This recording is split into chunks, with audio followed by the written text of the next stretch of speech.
Bismillahirrahmanirrahim. Mayoritas umat Islam meyakini bahwa Nabi Isa tidak pernah disalib, tetapi ia diangkat oleh Allah sebelum peristiwa penyaliban itu terjadi. Dan menurut pendapat para ulama, yang disalibkan ialah orang yang diserupakan wajahnya dengan Nabi Isa. Yang sebagian menyatakan bahwa ia adalah salah satu murid Nabi Isa, yang dengan sukarela menawarkan diri untuk menggantikannya disalib. Yang mana, sebelumnya telah diberi iming-iming surga oleh Nabi Isa. Sedangkan yang sebagian lagi menyatakan, bahwa yang diserupakan itu ialah wajah dari salah seorang muridnya yang berkhianat, yaitu Yudas Iskariot.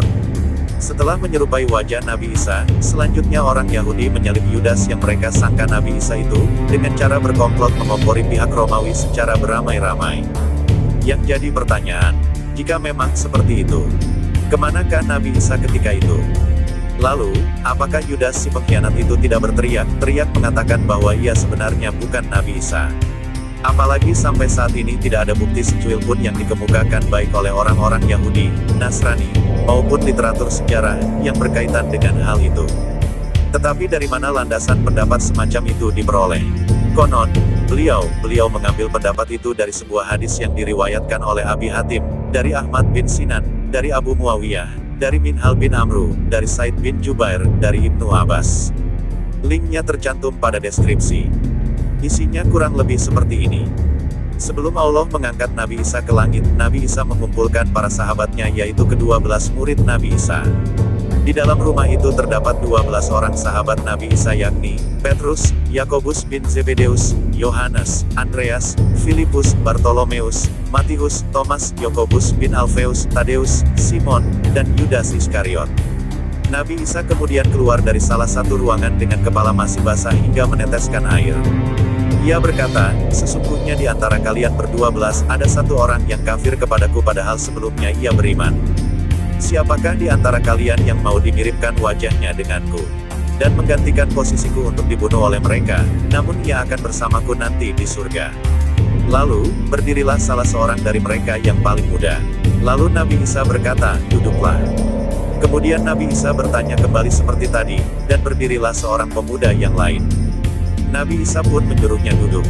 Kemudian ia bertanya lagi, dan salah seorang pemuda yang lain kemudian berdiri. Pemuda tersebut berkata, akulah orangnya. Nabi Isa menjawab, ya, memang kamulah orangnya. Kemudian pemuda tersebut dimiripkan wajahnya dengan wajah Nabi Isa. Dan setelah itu Nabi Isa diangkat ke langit dari ventilasi rumah itu. Sahihkah hadis tersebut? Ada beberapa poin yang wajib diperhatikan ketika menganalisa hadis tersebut. Yang pertama, hadis ini hanya sampai kepada Ibnu Abbas, tidak sampai kepada Rasulullah, artinya ada kemungkinan Ibnu Abbas menerima penjelasan tersebut dari orang lain bukan dari Rasulullah. 2. Hadis tersebut tidak memiliki pembanding di dalam kitab-kitab hadis lain seperti Imam Bukhari, Muslim, Ahmad. Dengan kata lain hanya Abi Hatim sendiri yang memiliki hadis ini. 3. Jika diperhatikan redaksi hadis itu, terlihat Nabi Isa seperti pengecut yang ingin menghindar dari tanggung jawab beliau sebagai seorang utusan Allah. Berbeda 180 derajat dengan nabi-nabi lain yang tegar menghadapi apapun yang terjadi termasuk pembunuhan sadis yang dialami oleh Nabi Yahya dan Zakaria. 4. Disinyalir Ibnu Abbas mendapatkan cerita di atas dari Wahab Ibnu Munabi seperti dalam riwayat lain. Ibnu Jarir meriwayatkan, dari Ibnu Humaid, dari Yakub Al-Kumi, dari Harun bin Antara, dari Wahab bin Munabi. Ia mengatakan, Nabi Isa pergi ke sebuah rumah bersama 12 sahabatnya dari kaum Hawariyun, lalu orang-orang Yahudi mengepung mereka di rumah itu. Ketika mereka berhasil memasukinya, Allah telah menyerupakan wajah sahabat Nabi Isa dengan wajahnya. Siapakah Wahab bin Munabi? Beliau bersama rekannya, Ka'ab al-Ahbar adalah orang Yahudi Yaman yang masuk Islam setelah Nabi Muhammad wafat. Beliau adalah ahli sejarah yang menguasai kitab-kitab sebelum Al-Quran. Oleh sebab itu beliau memiliki banyak pengetahuan mengenai kisah-kisah Israiliyat. Dengan kisah-kisah itulah beliau menjelaskan perihal penyaliban dan lain-lain. Sehingga sebagian masih menjadi hadis dan digunakan untuk menafsirkan Al-Quran. Kecenderungan para sahabat Nabi untuk mencari tahu lebih lanjut dari ayat-ayat Al-Quran yang berkaitan dengan bangsa Israel bukan sebuah rahasia.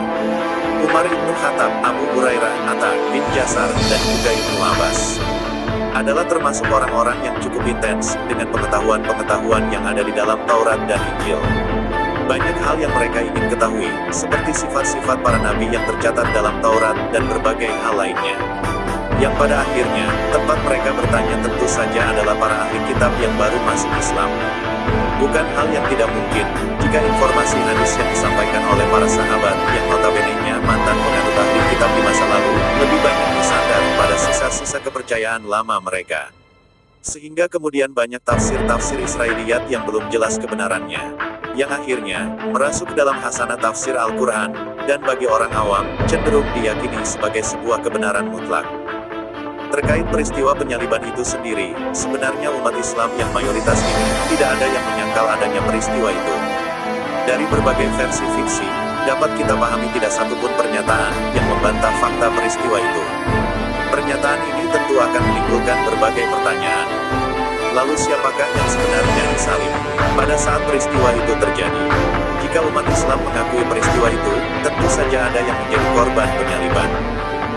Pada video berikutnya, kita akan bahas mengenai An-Nisa 157, yang mana ayat tersebut yang biasanya dijadikan landasan untuk membantah bahwa Nabi Isa tidak dibunuh dengan cara apapun apalagi dengan cara disalibkan.